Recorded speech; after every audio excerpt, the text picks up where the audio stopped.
una fe o muchas, el cristianismo se expandió rápidamente. De Jerusalén a Asia Menor y Egipto, Roma y el norte de África. Todavía no había iglesias. En su lugar, los adeptos se reunían en casas privadas donde algunos escuchaban evangelios según personas cuyos nombres sorprenderían a muchos practicantes de hoy en día. A algunos de los primeros cristianos se les llama ahora gnósticos o la gente que sabe.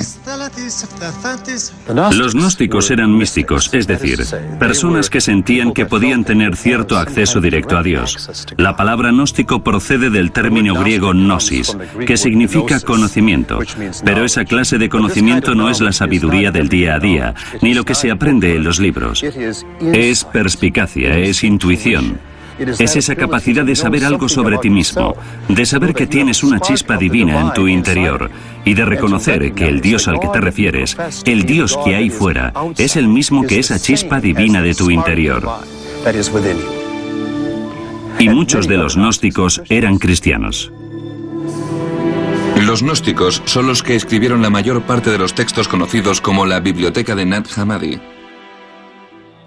Mucha gente había pensado que los únicos evangelios eran los del Nuevo Testamento, los de Mateo, Marcos, Lucas y Juan. Pero en realidad había muchos más. Puede que hubiera docenas de ellos, como el Evangelio de María Magdalena, el Evangelio de Tomás, el Evangelio de Judas, el Evangelio de Felipe, por mencionar algunos. Este periodo inicial del cristianismo no fue como cree la mayoría de la gente. No había Biblia cristiana. En su lugar, distintas versiones de la historia de Cristo pasaban de un cristiano a otro. Al final, los relatos acabaron siendo escritos en los evangelios, pero no fue hasta entre 30 y 60 años después de la muerte de Jesucristo.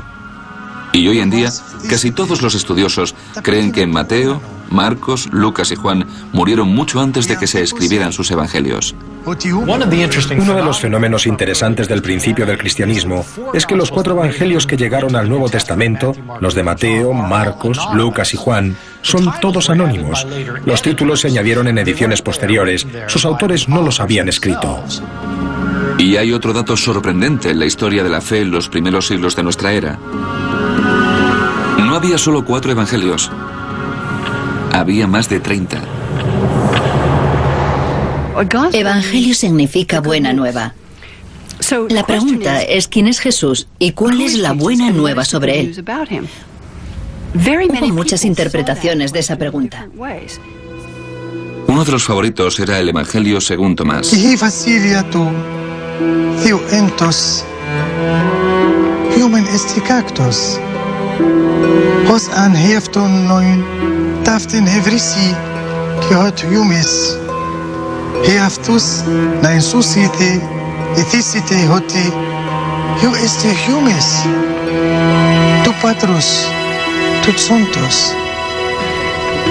En los cursos de posgrado que hicimos algunos, cuando supimos de esos otros evangelios, como el Evangelio según Tomás, nos dijeron que eran gnósticos, que eran heréticos, que eran raros y extraños. Nos dijeron que gnósticos significa personas que estaban básicamente equivocadas. Y eso es como hablar de comunistas en este país en los años 40 y 50. Es una forma de excluirlos. Los primeros padres de la Iglesia lucharon contra los gnósticos. Una de las dificultades que planteaban los gnósticos para los miembros de la recién fundada Iglesia Ortodoxa era el hecho de que no necesitaran el consejo ni el control ni la perspicacia de sacerdotes y obispos. Esa perspicacia estaba en su interior y eso preocupaba a los líderes de la Iglesia.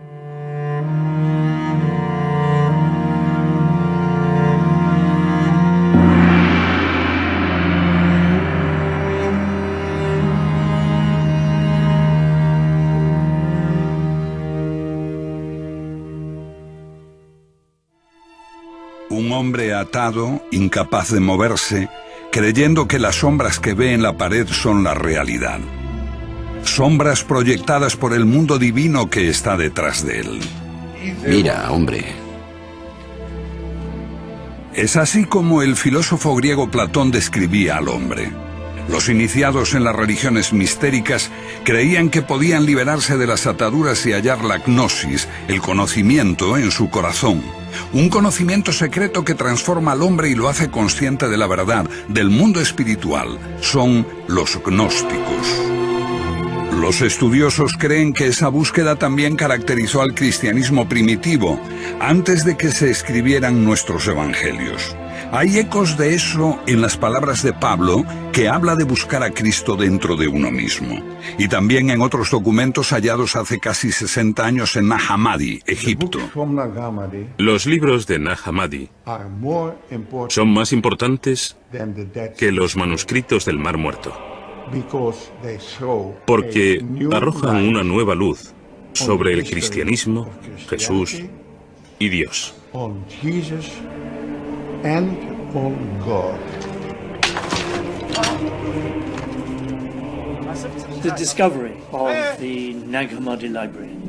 El descubrimiento de Nag Hammadi supone un cambio radical en nuestra idea del cristianismo primitivo. Tenemos aquí 52 manuscritos que nos hablan del primer cristianismo. Estaban asociados posiblemente a un monasterio cristiano egipcio. Estos libros se enterraron en el siglo IV para evitar su destrucción.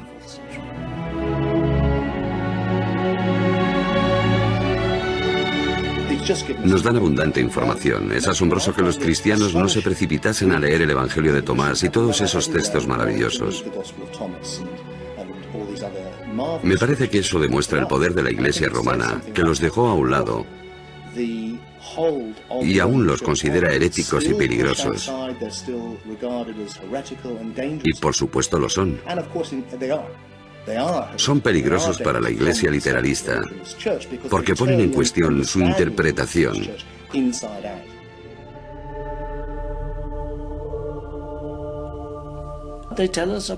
Nos hablan de las diversas formas en que la gente creía que se podía hallar la salvación.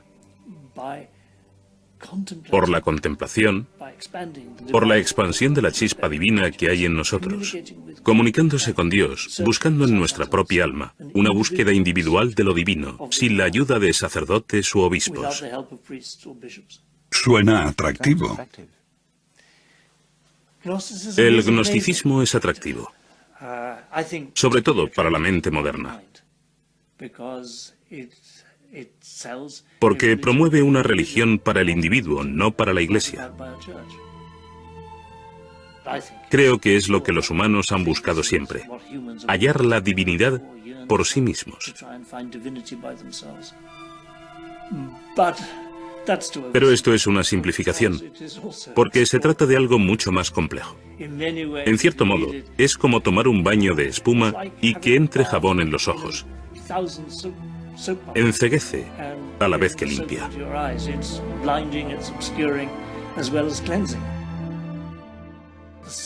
El punto central del gnosticismo es que todos nacemos con una chispa divina dentro,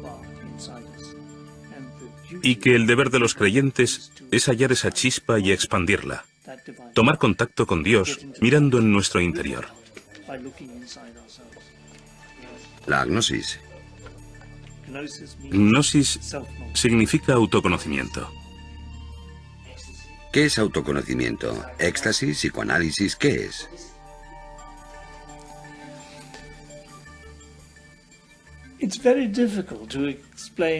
Es muy difícil explicar qué es el autoconocimiento y cómo se obtiene. No es como el psicoanálisis. No es una exploración intelectual del alma ni el éxtasis. Es la contemplación de uno mismo.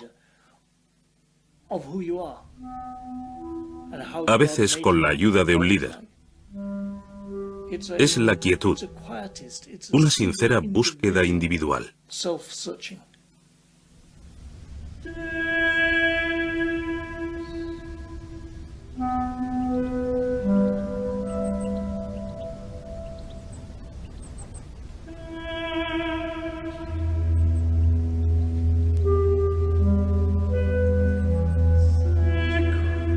Creo que la idea básica que subyace en el gnosticismo es que estamos confundidos en nuestra idea sobre lo que es la vida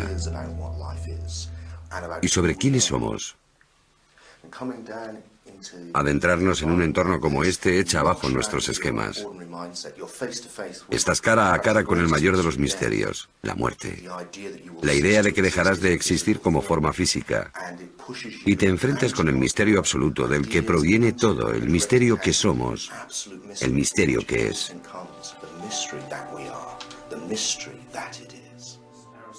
Como decía Aristóteles sobre los misterios, no vas allí a aprender, sino a experimentar.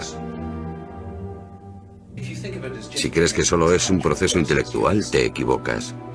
Es algo mucho más grande que eso.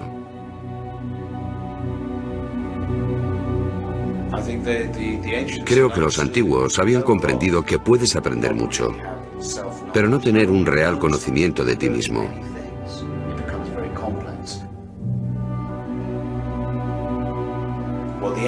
Lo que los antiguos buscan es un retorno a la totalidad, el conocimiento de la unidad de todas las cosas. Durante más de 2000 años la gnosis fue reprimida. Principalmente supimos algo de ella por las acusaciones de los padres de la Iglesia. Pero el hallazgo de Nag Hammadi en 1945 cambió para siempre nuestra forma de ver los orígenes del cristianismo. Los que los hallaron al principio los desecharon. Cayeron en manos de traficantes, algunos fueron quemados, pero finalmente llegaron a manos de la ciencia gracias a personas como Gilles Quispert, que llevó los manuscritos más importantes a Europa, y a sus amigos, entre ellos el gran psiquiatra Carl Jung.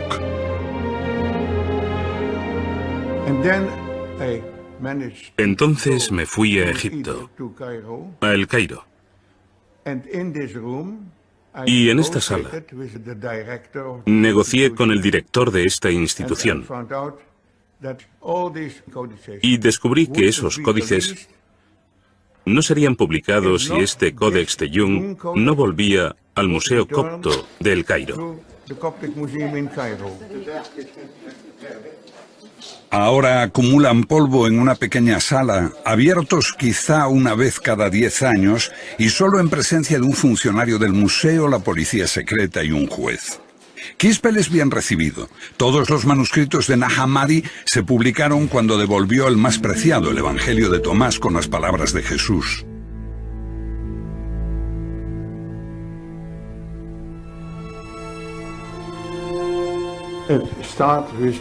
Empezó diciendo: estas son las palabras que Jesús dijo y que Dídimo Judas Tomás escribió.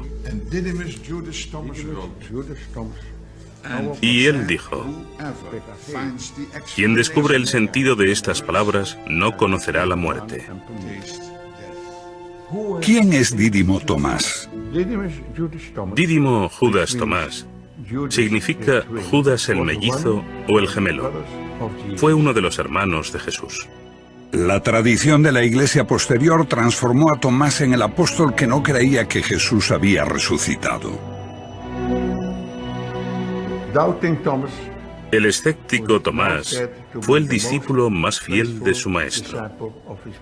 ¿Fue quien entendió mejor a su hermano? Según el Evangelio de Tomás, sí.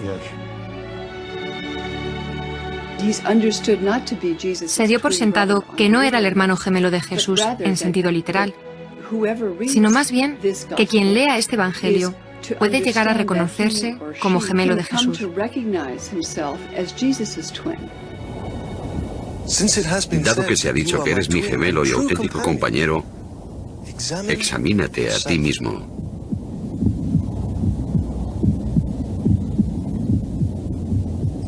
Examinarse a uno mismo. Así puedes comprender quién eres. Y serás llamado, porque el que no se conoce a sí mismo nada sabe. Pero el que se conoce llega simultáneamente a la profundidad de todo. Lo que tienes dentro te salvará. You have within you will save you if you bring it forth from yourselves. Creo que Tomás se interpreta simbólicamente, que todo el que viene a ver a Jesús viene a verse a sí mismo como el gemelo de Jesús, el que es creado a imagen de Dios, como Él lo fue. ¿Qué dice el Evangelio de Tomás? Bueno, el Evangelio de Tomás es una colección de dichos que prometen revelar algo. Lo que el oído no puede oír, lo que el ojo no puede ver, lo que ninguna mano ha tocado y lo que nunca se le ocurrió a ninguna mente humana. Bueno, eso eres tú. Tú eres lo que no puedes oír ni ver, tu esencia, el conocimiento mismo.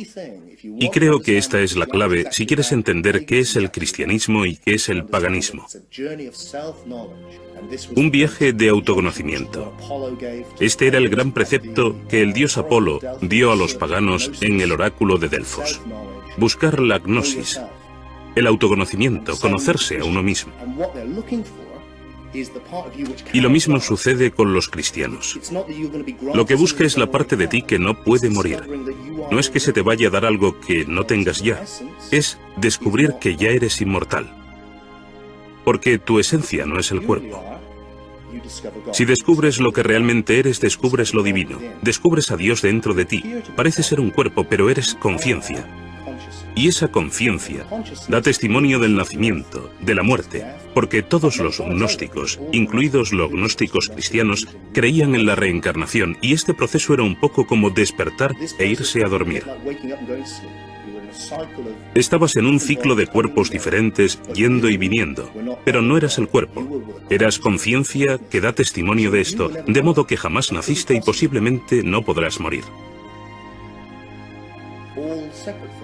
Todas las cosas separadas son expresión de una misma cosa. Así, todos los seres humanos son imágenes. Ellos usan la palabra eidolon. ¿Un reflejo de lo divino? No tanto un reflejo, sino la forma en que lo divino se hace consciente de sí mismo. Para el Padre, ellos emplean el término la deslumbrante oscuridad. ¿Te imaginas la luz sin nada que reflejar? Es lo oscuro. Entonces, la luz en sí misma es oscura. Y usan el término brillante oscuridad. Potencialidad pura, solo luz. Solo conciencia, sin nada de lo que ser conscientes. Cuando eso crea algo por sí mismo para ser consciente, o como la luz, algo para reflejar, el universo cobra existencia. Esta conciencia de Dios se expresa a sí misma en todos los seres. Así que todos nosotros somos imágenes o eidolons de la conciencia universal que es todo, que es Dios.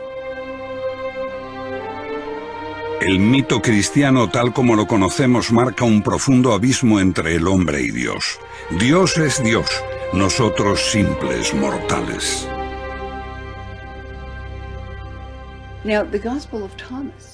El Evangelio de Tomás tiene un mensaje muy distinto. Habla de Jesús como el Hijo de Dios y habla de los otros humanos, como de los niños de Dios que no son conscientes de haber sido creados a imagen de Dios. La luz divina que se creó antes de que el universo se creara, cuando Dios dijo, hágase la luz, la humanidad fue hecha imagen de esa luz. Y en el Evangelio de Tomás, Jesús habla como una voz desde la luz. Soy todas las cosas salen de mí. Estoy en todas las cosas. Rompe un trozo de madera y estoy allí. Levanta la piedra y me encontrarás. ¿Por qué las palabras del Evangelio de Tomás, busca bajo una piedra y me encontrarás, son tan peligrosas para la Iglesia? Porque es panteísmo. Sugiere que la divinidad está en todas partes y en todas las cosas. Lo que ocurre con el triunfo del cristianismo es que se traduce en la creación de una iglesia. Para llegar a Dios, tienes que hacerlo a través del obispo. Si quieres construir una iglesia, tienes que decir que la salvación solo es posible mediante, desde y a través de la iglesia.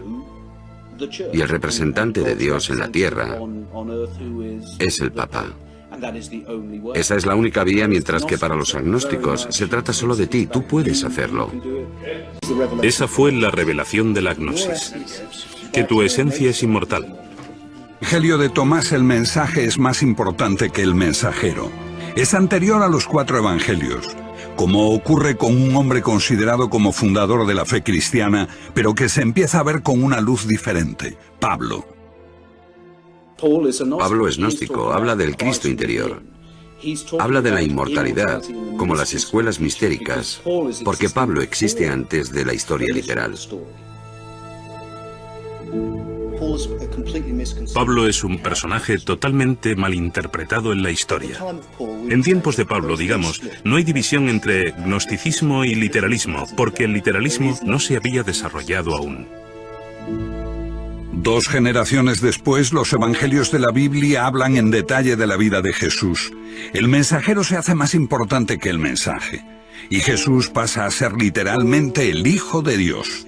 Pero antes de eso, Pablo, a pesar de posteriores adaptaciones e inserciones, nos habla todavía de Jesús como de un misterio, una metáfora, una voz interior.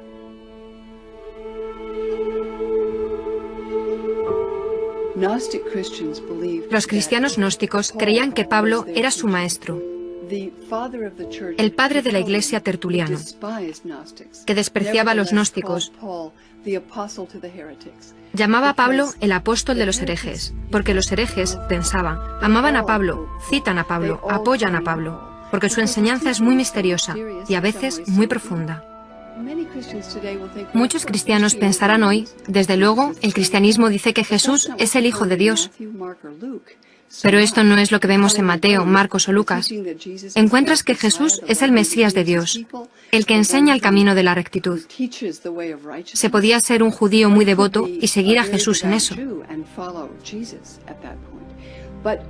Pero con el Evangelio de Juan, la afirmación de que Jesús es Hijo de Dios, y más aún, su único Hijo, es una afirmación radical que no veo mencionada por los ortodoxos antes del año 160 más o menos. Pero esta idea se convierte en la lente a través de la cual los cristianos leen los evangelios. Todos somos hijos de Dios, si descubrimos nuestra verdadera identidad.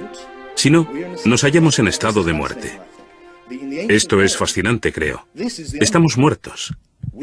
Para los gnósticos y los místicos, este es el otro mundo en el que estamos muertos en espíritu, porque creemos que somos el cuerpo y no es así. Somos Dios, si acaso. Somos la única conciencia del universo. Nos confundimos a nosotros mismos por esos cuerpos individuales y todos los problemas que causan. Lo que necesitamos es resucitar. Y la historia completa es así. Necesitamos morir por la identidad del cuerpo, que es el centro de la cuestión.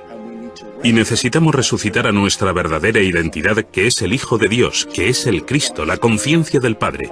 Entonces todos somos Cristo, y todos necesitamos resucitar, y cuando lo hagamos el Cristo resucitará.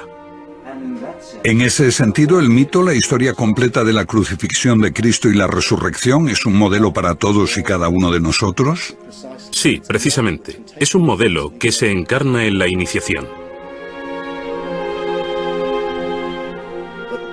Con los literalistas cristianos esto pronto se convierte más bien en una idea macabra. Que al final de los tiempos resucitarás con tu cuerpo y serás de nuevo un cuerpo físico. Porque es lo que creen que le pasó a Jesús.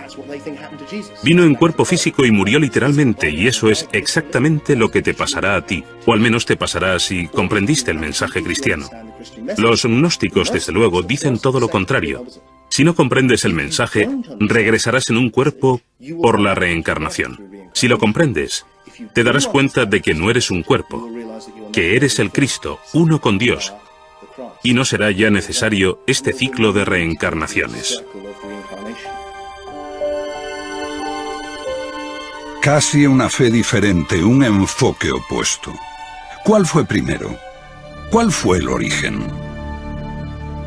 Los gnósticos se propagaron en el siglo I y II y fueron machacados por una iglesia literalista que entonces comenzaba su andadura.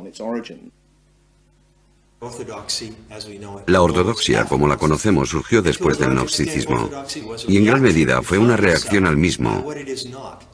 El cristianismo se define por aquello que se le opone. Por oposición al gnosticismo, gradualmente fue defendiendo sus propios términos. A partir de una gran variedad de evangelios y unas 7 u 8 generaciones después de Jesús, los padres de la primera iglesia ortodoxa empezaron a escoger unos pocos textos que conformarían el Nuevo Testamento y definirían el credo. Creo que la amenaza de persecución obligó a los líderes cristianos a buscar unas enseñanzas básicas en las que todos estuviesen de acuerdo.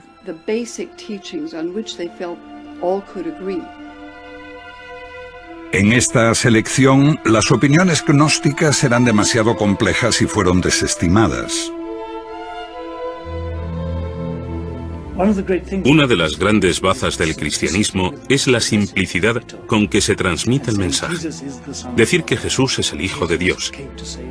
Jesús vino a salvarnos por nuestros pecados. Jesús murió por nosotros, sabiendo que estas insignificancias son el pase que da entrada a la iglesia cristiana. En sentido amplio, los evangelios son una invención. Creo que es un error verlos como una invención, pero se prestan a interpretaciones ambivalentes. Por ejemplo, Pablo dice hablar de dos formas al mismo tiempo. Para los que pueden oír el mensaje espiritual y para quienes solo pueden entenderlo literalmente.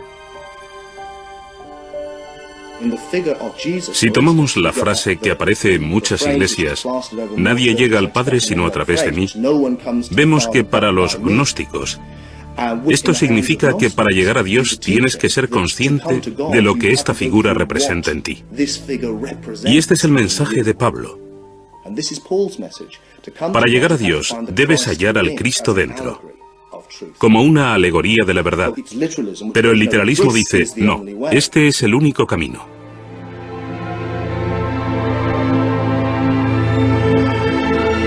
En el Concilio de Nicea, año 324, Constantino establece todas las diferencias respecto al credo.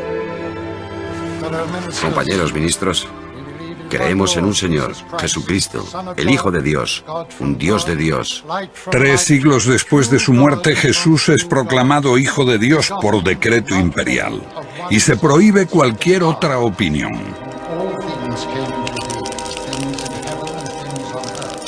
When Christianity allies with the state to create a religious monopoly, that's when Christianity becomes... Cuando el cristianismo se alía con el Estado para crear una religión oficial, es cuando se vuelve algo radicalmente diferente, triunfante, exitoso.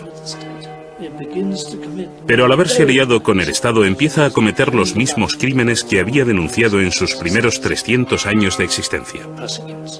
Persigue, mata por la religión. Se transforma en una institución jerárquica, opresiva, necesariamente conservadora.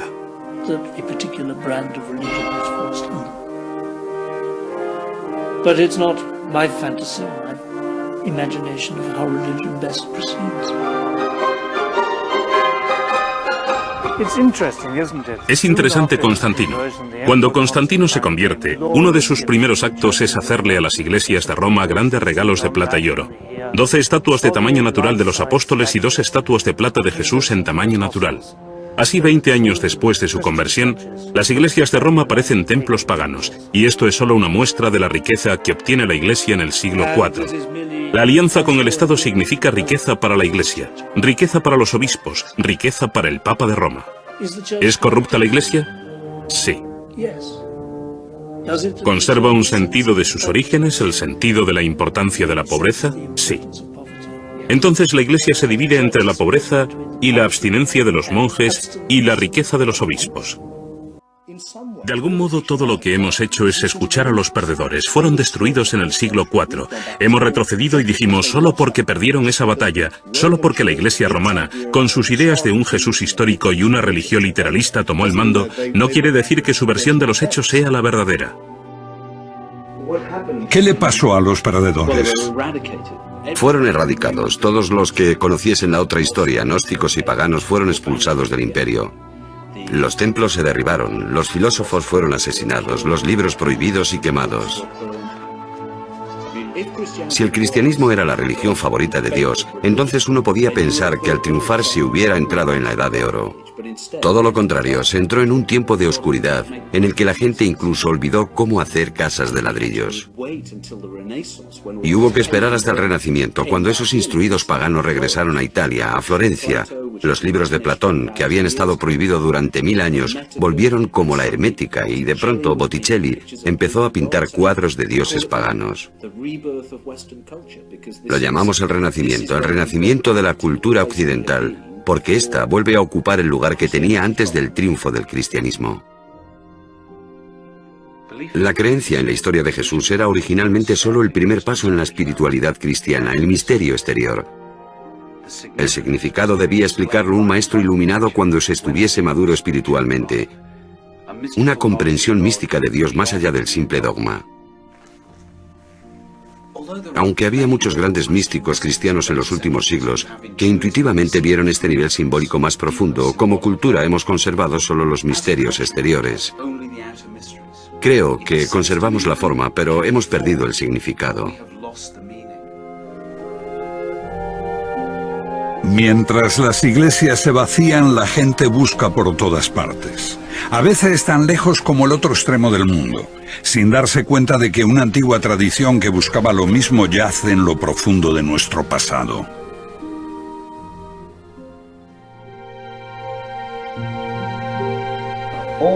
Todo esto parece un poco difícil de entender para un hombre moderno. Querido amigo, no hay atajos a la agnosis y ningún nirvana instantáneo. Me hizo reír con esto el anciano caballero, porque tiene razón, por supuesto.